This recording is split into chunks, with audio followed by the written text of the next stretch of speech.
Assalamualaikum warahmatullahi wabarakatuh. Halo teman-teman mahasiswa, khususnya mahasiswa Prodi Akuntansi Keuangan Publik Universitas Terbuka. Selamat berjumpa dalam program perkuliahan Universitas Terbuka. Pada pertemuan ini, kita akan membahas mata kuliah penganggaran sektor publik dengan kode EKAP 4403. Topik kali ini mengenai konsep dasar dan pendekatan dalam penganggaran sektor publik.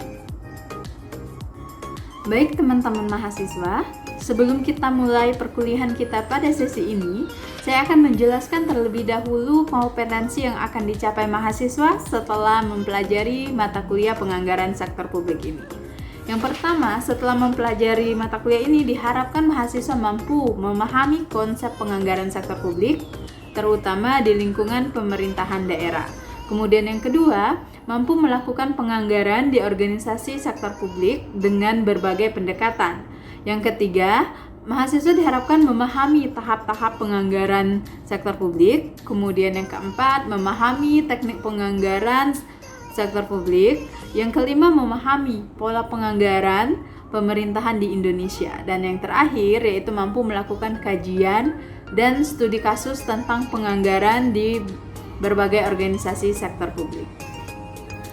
Nah, setelah mengetahui tujuan dari pembelajaran mata kuliah penganggaran sektor publik ini, kita akan masuk ke materi pokok kita pada sesi ini, yaitu tentang konsep dasar dan pendekatan dalam penganggaran sektor publik. Nah, kita tentu sudah tidak asing lagi dengan kata anggaran.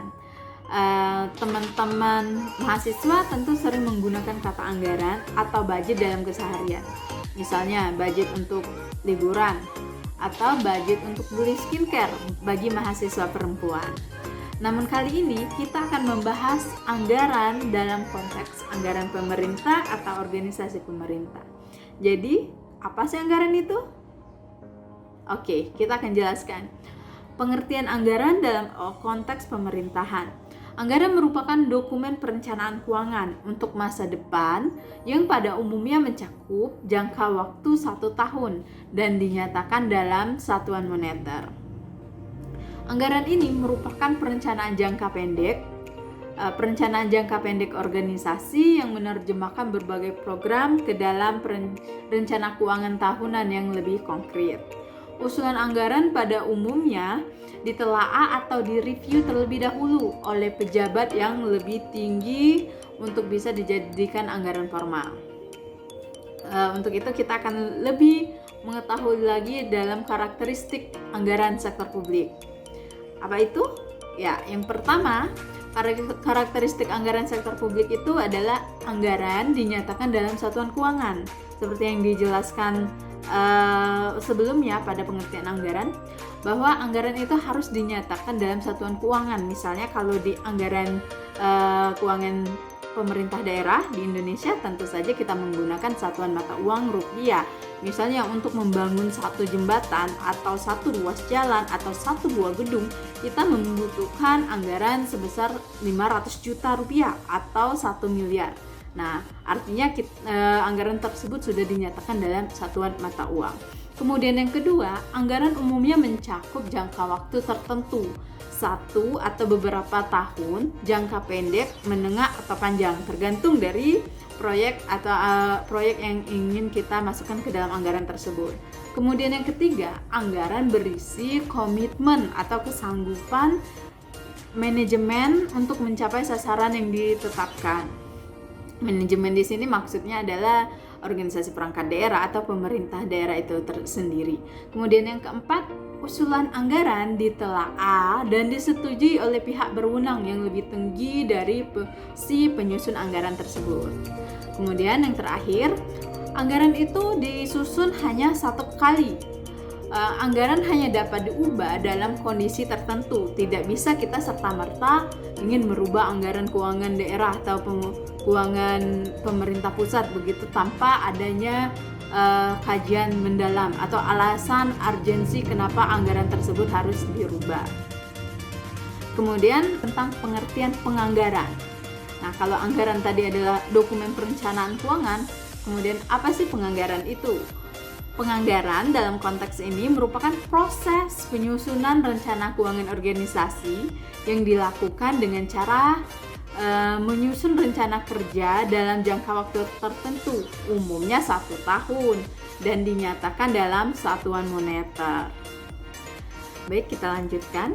Penganggaran merupakan bagian dari proses perencanaan organisasi yang secara umum meliputi 3 hal.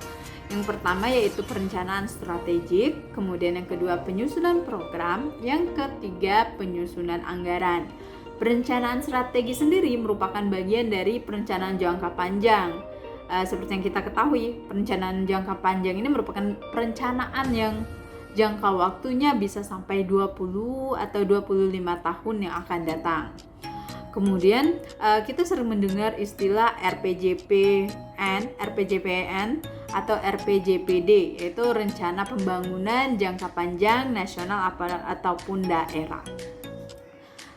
Biasanya dalam tahap perencanaan jangka panjang ini dilakukan suatu analisis, yaitu analisis SWOT untuk melihat ke dalam lingkungan internal dan eksternal dari organisasi tersebut sendiri, untuk melihat apa saja yang menjadi kekuatan atau kelebihan dari organisasi tersebut.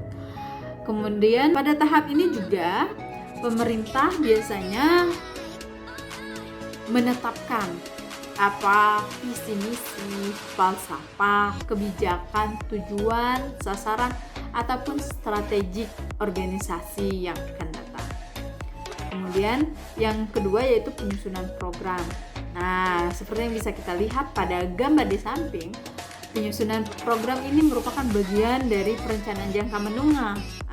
Yang perencanaan jangka menengah itu sendiri seperti yang kita ketahui merupakan perencanaan yang jangka waktunya bisa sampai 5 tahun atau 10 tahun. Kemudian sebuah program itu dapat mencakup seperti tujuan organisasi, kebijakan, prosedur, metode, standar, atau anggaran itu sendiri.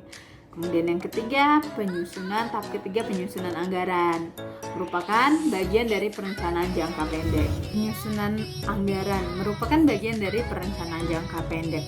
Seperti yang kita ketahui, perencanaan jangka pendek adalah perencanaan yang jangka waktunya itu sampai dengan 1 tahun. Anggaran sebenarnya merupakan penjabaran secara terperinci atas program-program yang telah ditetapkan dalam bentuk satuan moneter. Dengan menentukan anggaran, suatu organisasi itu bisa melihat atau memproyeksi keuangan dalam masa 1 tahun yang akan datang. Baik, rekan-rekan mahasiswa, sampai di sini perjumpaan kita pada sesi kali ini. Semoga tayangan ini bermanfaat bagi Anda. Selamat belajar dan semoga sukses selalu. Terima kasih. Assalamualaikum warahmatullahi wabarakatuh.